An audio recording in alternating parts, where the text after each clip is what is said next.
Yesterday was my younger brother Ted's wedding. My boyfriend Ian, who's a lawyer, and I were getting ready to return to Seattle.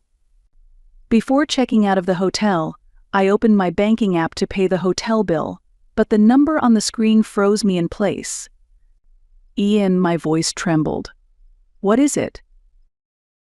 My account, $8,400 is gone from my account. Gone? What do you mean? Ian looked over my shoulder at the screen. I pointed at the number with a trembling hand.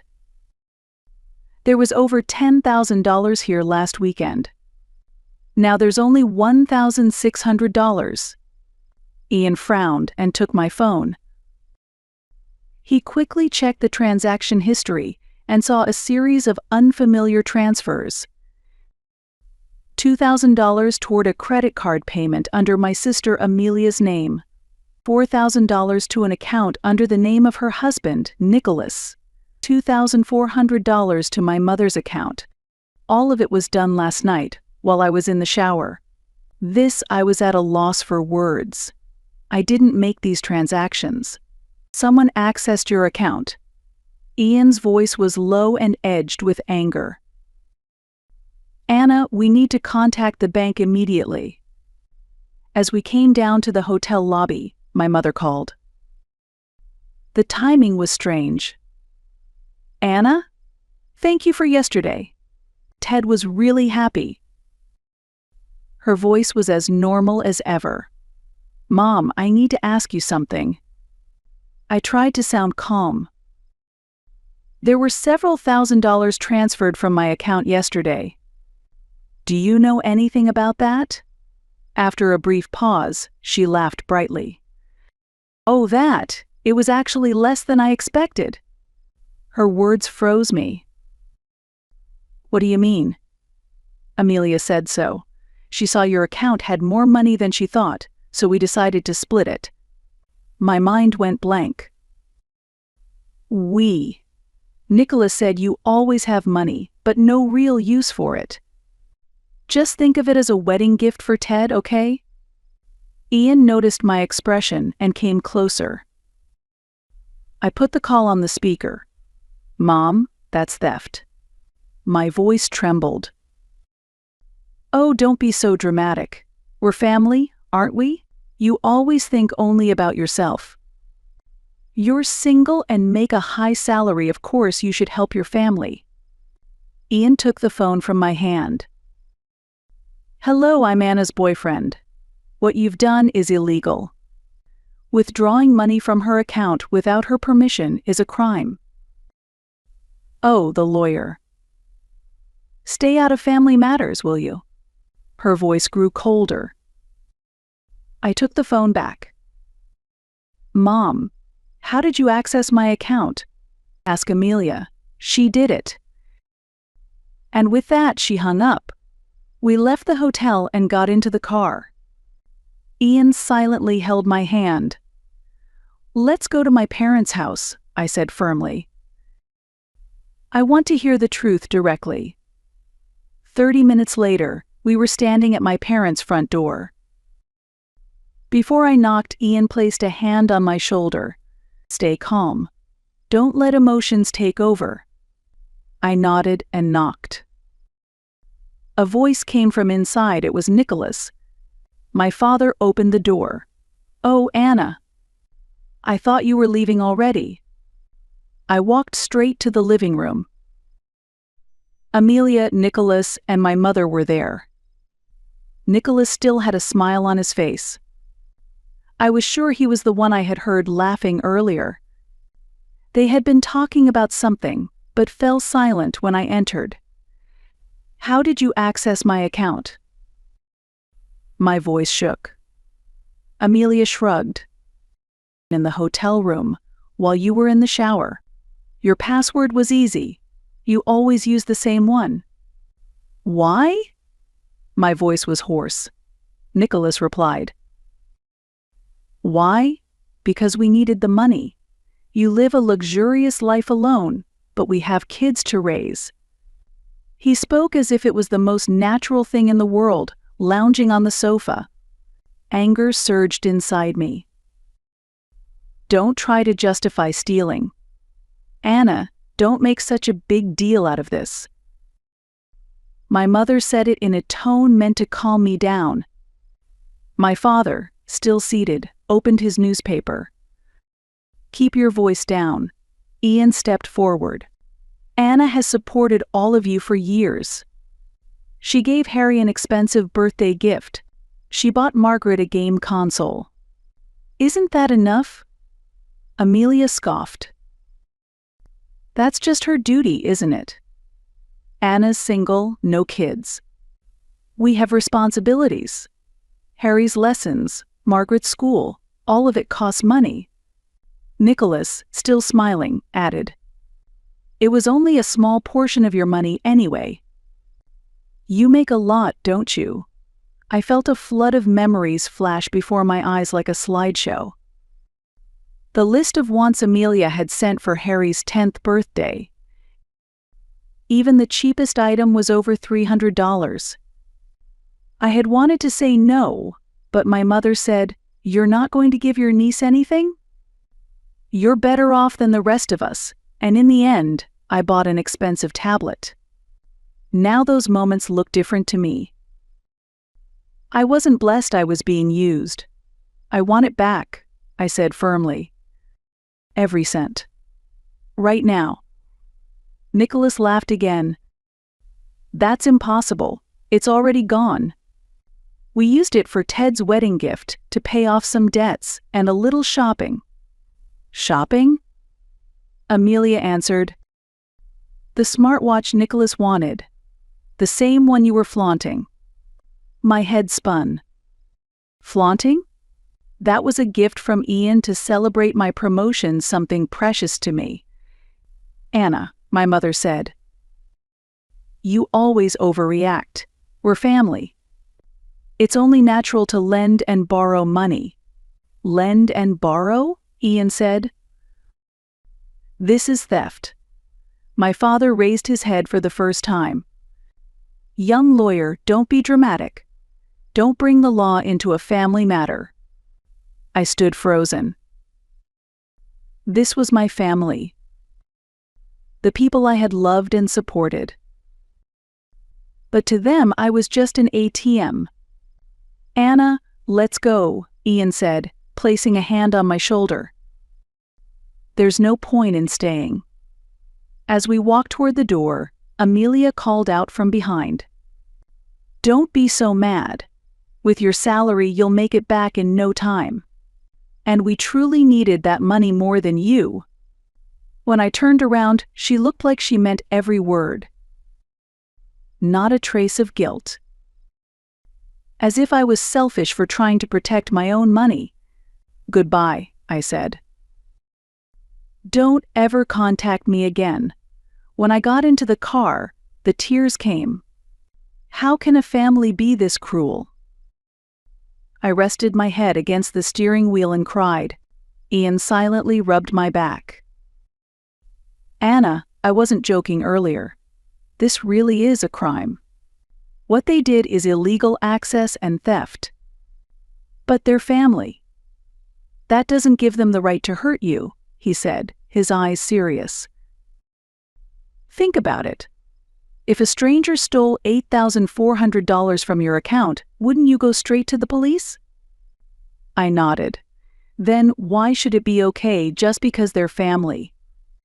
If anything, they should be the ones protecting and respecting you. His words echoed inside me. On the way back, we decided to stop by Ted's apartment. He was supposed to leave for his honeymoon soon, but said he was still packing. When he opened the door, he looked tired. Anna? What's wrong? I thought you'd already left. What happened? Looking at my face, Ted seemed to sense something serious had occurred. $8,400 was stolen from my account. Amelia, Nicholas, and Mom and Dad seemed to be involved. Ted's face was drained of color. What? While I was taking a shower at the hotel, Amelia apparently used my phone to transfer the money. Ted silently held his head in his hands. No way, he was at a loss for words. I knew Amelia and Nicholas had been talking about money a lot lately. But I never imagined they'd do something like this. Mom and Dad said not to worry about it, because it was a wedding gift for you, Ian said quietly. Ted looked up, eyes filled with anger. I didn't know anything. I never asked them to do that. Anna, please believe me. I do, Ted. I'm not blaming you, I said, placing a hand on my brother's shoulder. What are you going to do? Ted asked nervously. I don't know yet, but I can't just let this go. Yeah, what they did was wrong, he said, choosing his words carefully. But if possible, please don't do anything that will break up the family. I'm not the one who broke this family, I said coldly. Ted gave a small nod. I know, it's just, he trailed off. Anna, we should get going, Ian said, trying to ease the tension. Ted walked us to the door and gave me an awkward hug. Anna, I'm really sorry. I wish there were more I could do. I gently patted his back. I didn't want to ruin your wedding. My wedding isn't as important as how you feel, Ted said, though his eyes showed hesitation. He was torn, wanting to protect me, while also trying to maintain his ties with the rest of the family. Back at our apartment, we sat in silence for a long time. Ian was in the kitchen making coffee, occasionally glancing at me. Feeling any calmer? He asked, handing me a mug. I nodded silently and said in a trembling voice, I can't believe this. That this actually happened. I never realized they were using me. Ian held my hand. Because you're kind. Because you trusted your family. But this time is different. They accessed my account without permission and stole my money. Ian thought for a moment. Anna, this is clearly a crime. You have the right to take legal action. You mean report them to the police? My own family?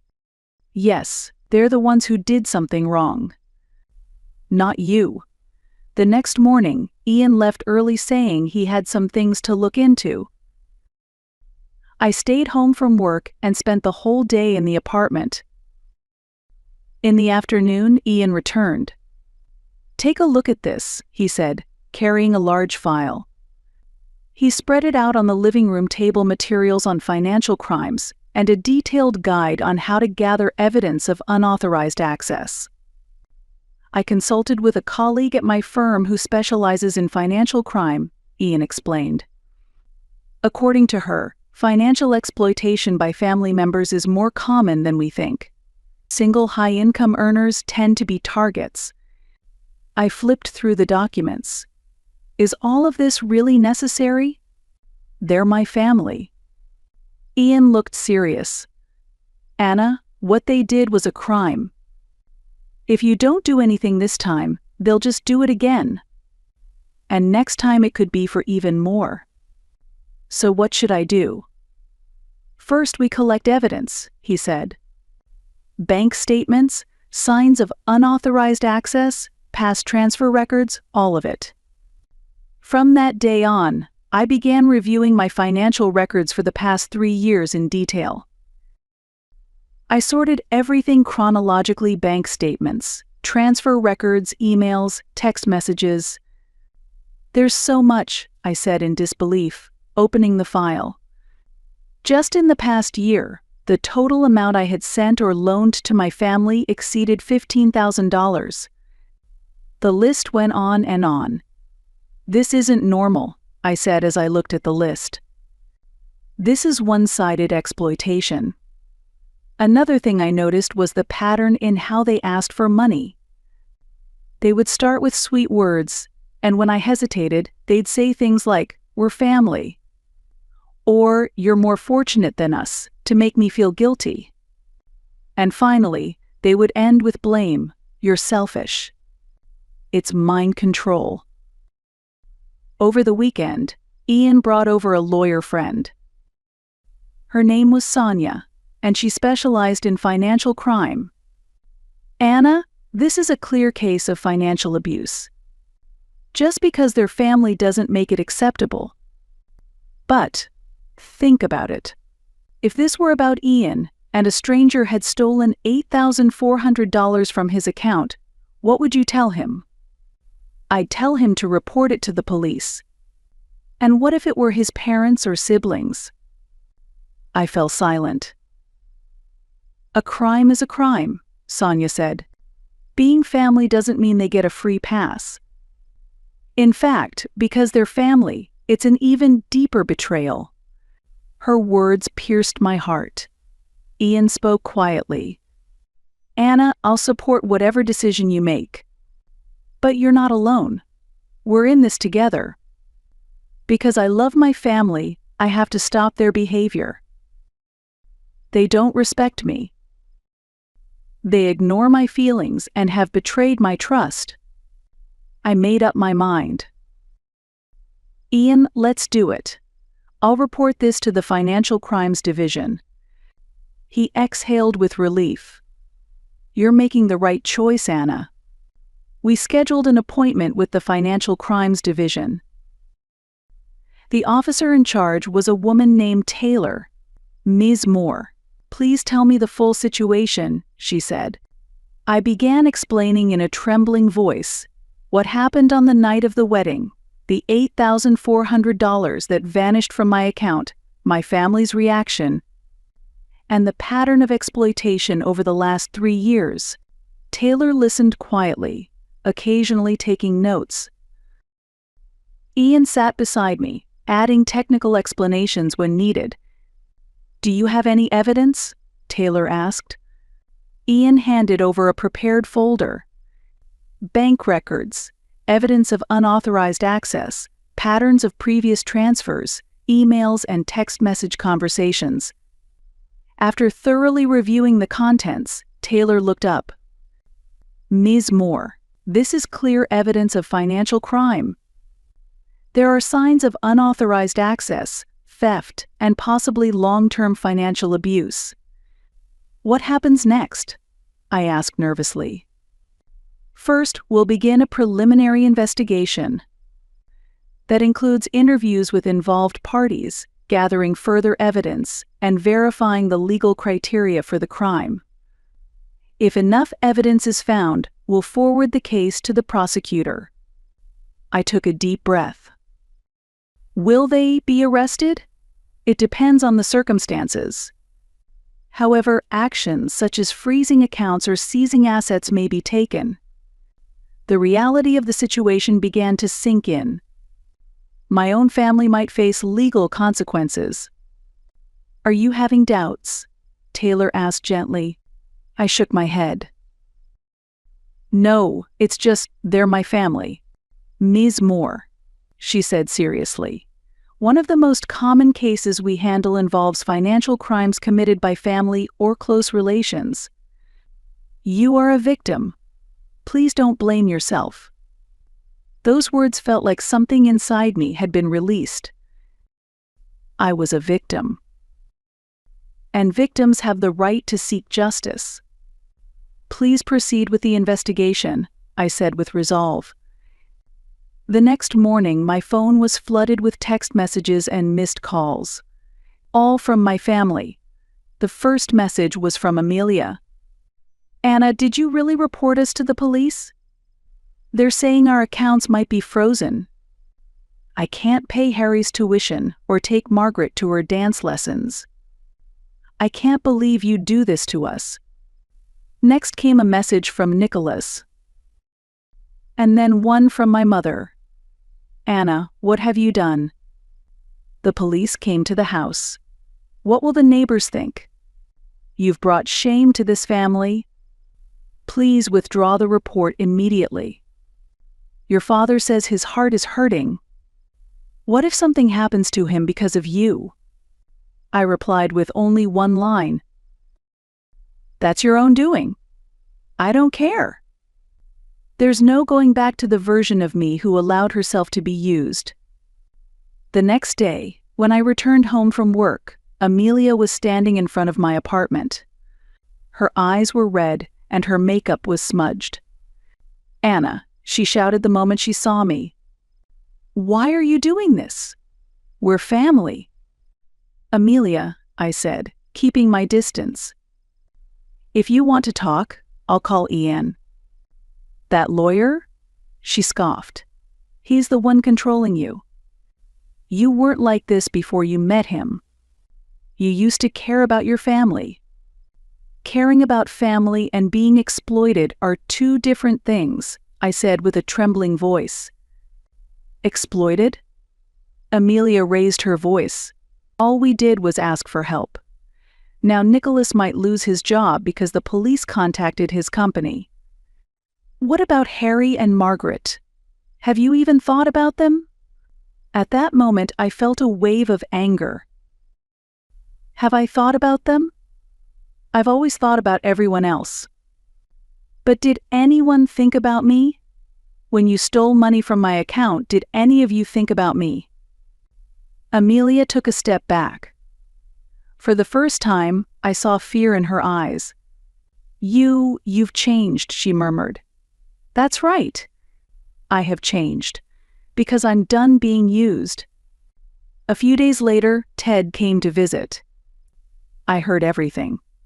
About the police investigation. "Ted, I didn't have a choice." "I know, but everyone's panicking. Especially Amelia, she's scared for the kids." "That's their problem. They're the ones who stole from me." Ted let out a deep sigh. "Ted, are you taking their side?" "No," he answered immediately. He stared silently at the floor. "Is there anything I can do?" "Any way I can help. If you really are on my side, tell them what they did was wrong, and that they owe me an apology." "I'll try talking to them," he said weakly. "But I don't know if they'll listen." After Ted left, Ian wrapped his arm around my shoulder. "Are you okay?" "Yeah, it just hurts seeing Ted caught in the middle. He didn't do anything wrong. He has to choose where he stands." "And it's clear who's in the right," Ian said gently. A few days later, Ian came to me with important news. "Amelia and Nicholas are going to be prosecuted for unauthorized access and theft. Your parents are under investigation for conspiracy. Are they going to prison?" My voice was quiet. "In the end, that's up to the judge," Ian explained. "But since it's their first offense, there's a high chance the sentence will be suspended. Still, they'll most likely be ordered to repay the stolen money and cover damages." That night, I received a phone call from my father for the first time. "Anna," his voice sounded tired. "Why are you doing this?" "The police even conducted a house search. They took my computer. Dad, I'm the victim here." "Victim?" he said bitterly. "You're destroying your own family. Your mother can't sleep, Amelia is hysterical, and Nicholas has been suspended from work. The house is at risk of foreclosure. Is this what you wanted?"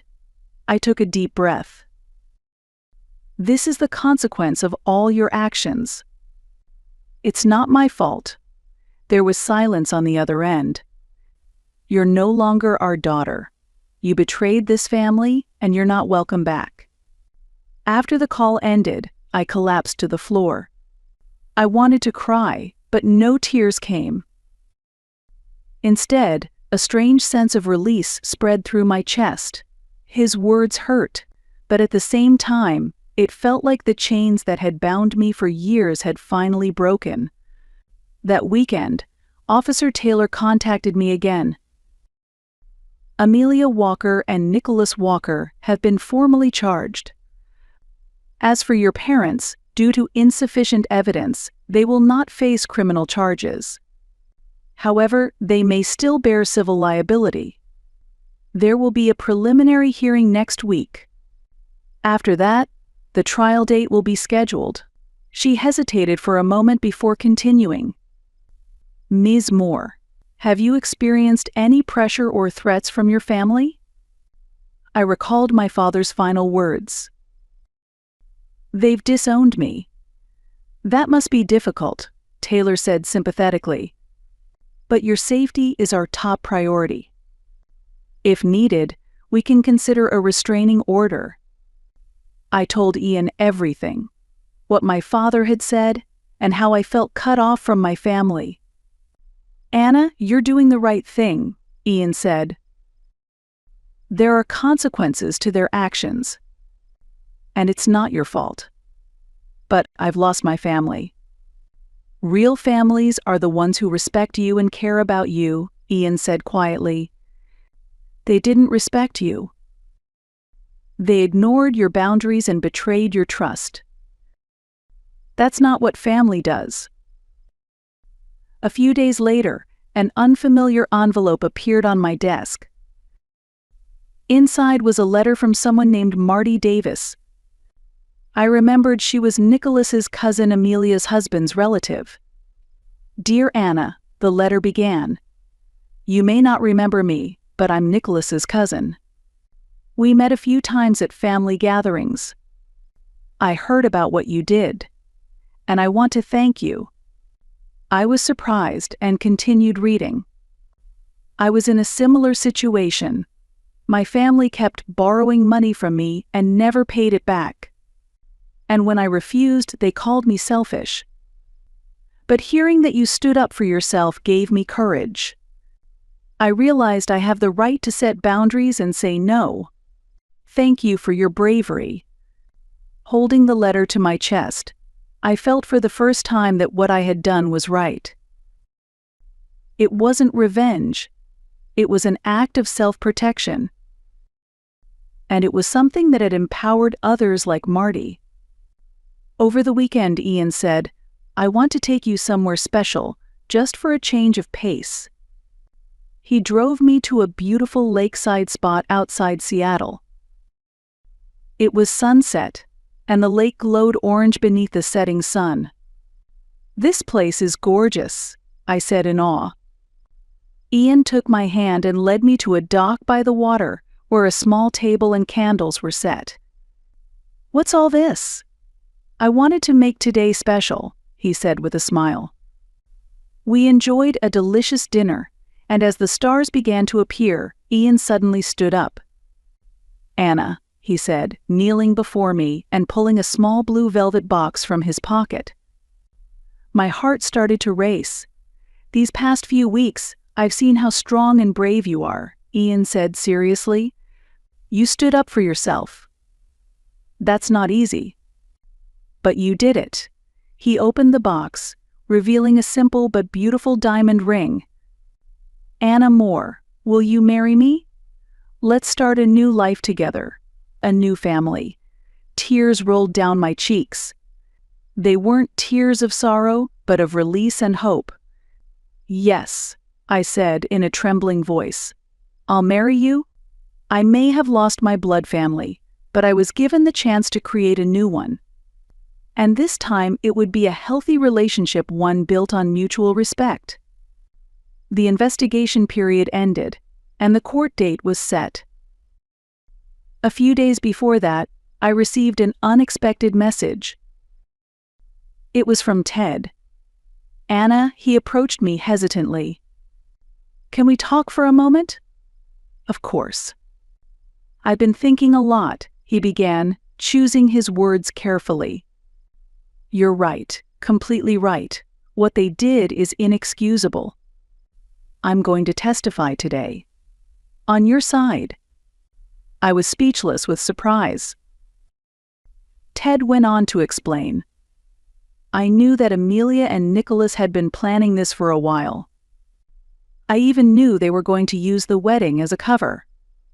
Really? Yeah, he said, looking down in shame. But I couldn't stop them. I was scared it would tear the family apart. I placed a hand on his shoulder. Ted, this isn't your fault. No, I'm complicit too, he said, looking me in the eye. but I can't stay silent anymore. It's time to tell the truth. I'm sure Mom and Dad will disown me too, but that's okay. Doing the right thing matters more.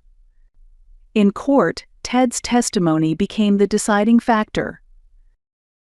He testified that our parents had also been involved in the plan, and that Amelia and Nicholas had previously planned similar borrowings multiple times.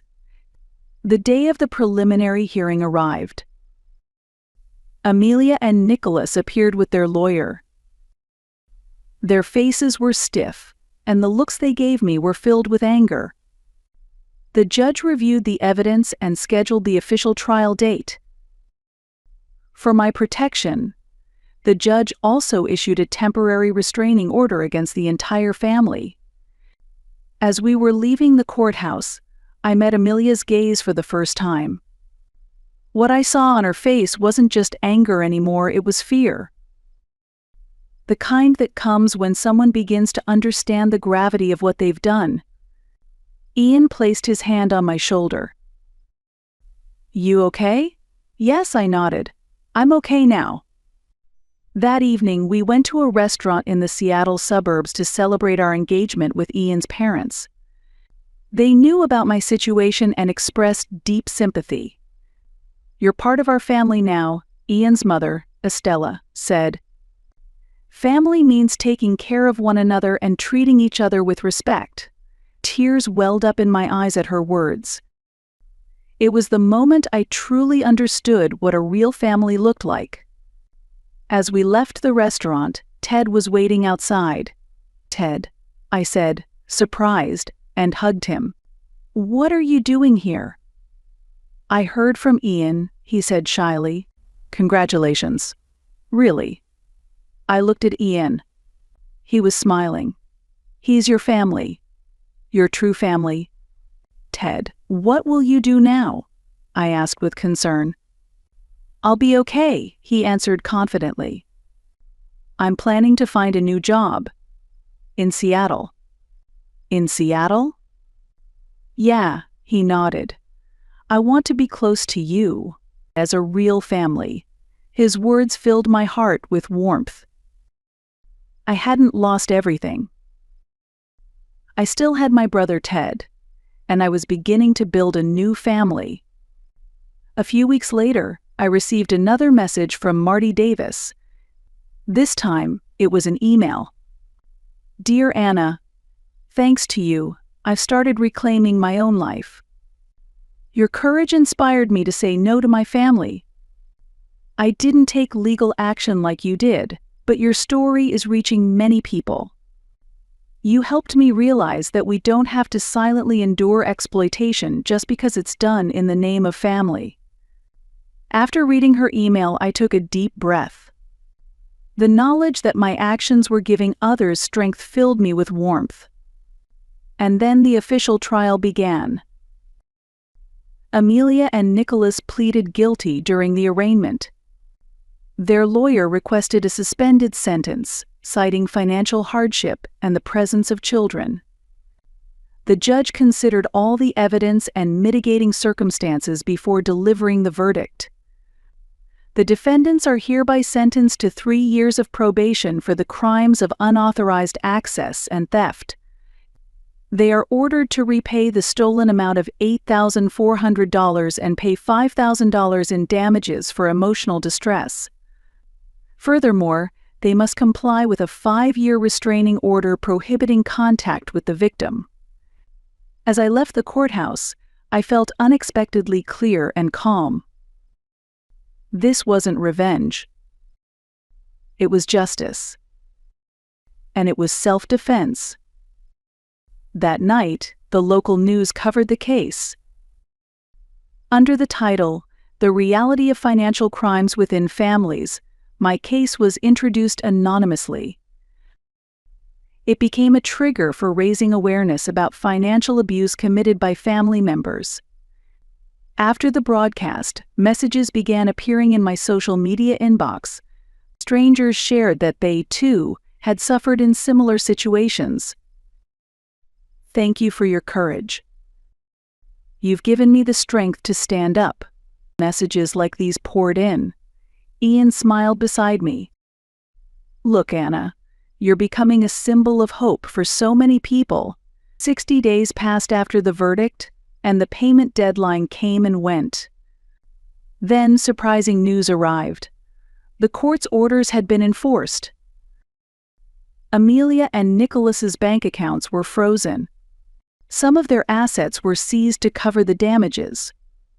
In addition, Nicholas's company terminated his employment. The reason was his conviction for financial crime. According to one of Ian's colleagues, their house was now at risk of foreclosure. Because of the court's enforcement, they could no longer pay the mortgage. The day after the restraining order was issued, more news broke. Nicholas had been officially dismissed by his employer due to the criminal charges. Ian's colleague also told us their house was in danger. With their bank accounts frozen, the mortgage could no longer be paid. Apparently, my parents were facing similar circumstances. Hearing all this, guilt briefly flickered in my chest. But I quickly recalled Ian's words. This is the result of their actions. It's not your fault. At last, I felt like I had reclaimed myself. I could feel my life moving in a new direction, freed from the chains once labeled family. This time, I would build bonds with a true family.